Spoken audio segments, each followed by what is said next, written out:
August is over now, and that means it is time for me to tell you about the games I played throughout the month. I started with Sword of the Sea. In some ways, it's the kind of game that feels like I've played it a few times before. The first time was with Journey, a striking game where you traverse a vast desert. The next time was with Abzu, a striking game where you traverse a vast ocean. And now with Sword of the Sea, I got a striking game where you traverse both at the same time. Giant Squid, which was formed by a handful of developers who worked on Journey, has always worn its influences and past work on its sleeve, and that has never been clearer than it is here. It really feels like they wanted to tighten up and recontextualize some of the ideas they had explored in the past, and I would say they largely are successful at that. The art direction is spectacular. There is no shortage of moments that will leave you staring at your screen, dewy-eyed, mouthing, "Whoa." Its increased focus on interesting movement also gives a lot of new ground to explore. Surfing around the sand and then the water you turn the sand into feels great. There's a whole trick system which really doesn't matter but is still fun to mess around with, especially on long glides through scenic areas. From a spectacle standpoint, this game just hits, and a big part of that, of course, is its soundtrack, which, no surprise, composer Austin Wintory delivers on as he always does. From tip to tail, it's a beautiful game, but still,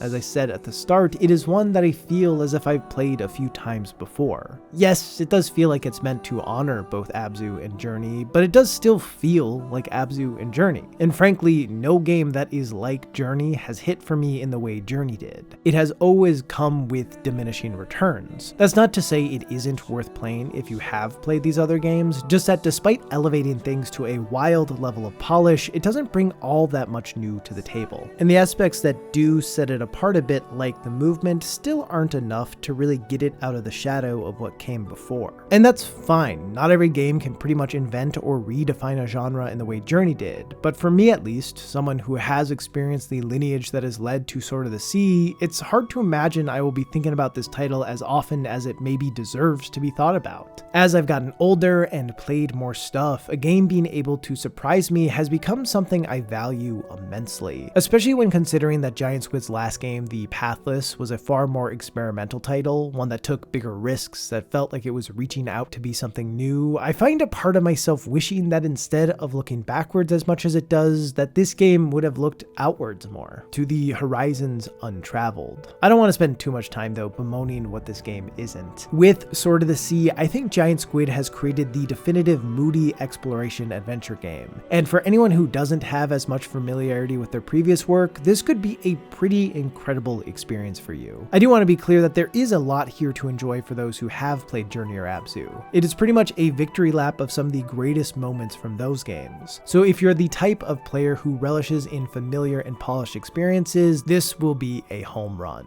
It is beautiful and a joy to play. I just wish I was a player who could have enjoyed it to its fullest. Now, with all of that said about sequels or spiritual successors having the best chance to land for those who have not experienced a game like it before, it is worth noting that playing the newer, more polished title from a studio before diving into their older work is not a guaranteed path for connection or preference. For instance, I played Split Fiction back in March and thought it was pretty solid, but then I played It Takes Two this month and enjoyed it so much more. A big part of that comes down to me finding the setting to be more compelling. Where Split Fiction dives into the tropiest tropes of sci-fi and fantasy, the levels of It Takes Two feel like they are straight from the imagination of a kid creating fanciful worlds for their toys. It is all about turning the mundane normalities of an average household into a magical place, and I think this frame made for some really interesting levels. I also found myself more drawn in by the core story of It Takes Two. While in some ways it is as off the rails as the story of Split Fiction, it feels more grounded and contained. Everything comes back around to Cody and May's relationship, and while the two of them are not the most likable characters in the world, it does make for an entertaining enough story. And I do understand that it's not entirely fair to discuss It Takes Two within the context of Split Fiction. They are different games trying to do different things, and that's good. But seeing now what Split Fiction springboarded from, I'm a little surprised that it has been as well regarded as it has been. There are definitely plenty of cool and ambitious ideas in Split Fiction, but it does feel like a step back. This is not a re-review of Split Fiction though. It Takes Two deserves its own space to be praised. Admittedly, I have not played a ton of two-player co-op games in my life, but of those I have, this is easily the best. The sheer variety of mechanics it incorporates never outstay their welcome, and the way pretty much everything relies on cooperation creates a meaningful experience where both players get their moments to shine. There are also countless little interactions to have with the world and each other that really have no reason to be there from a progression standpoint, but they add so much texture and give players the chance to really play within these spaces. And look, I'm years late on this. It won Game of the Year when it came out and sold like 20 million copies. You probably don't need me to tell you that it's a good game and a perfect title to play with anyone in your life, regardless of if they are super into games or not. But I will tell you that it is a good game and a perfect title to play with anyone in your life, regardless of if they're super into games or not. Anyway, that's all I've got. I will see you in the next one unless I decide to stop doing these.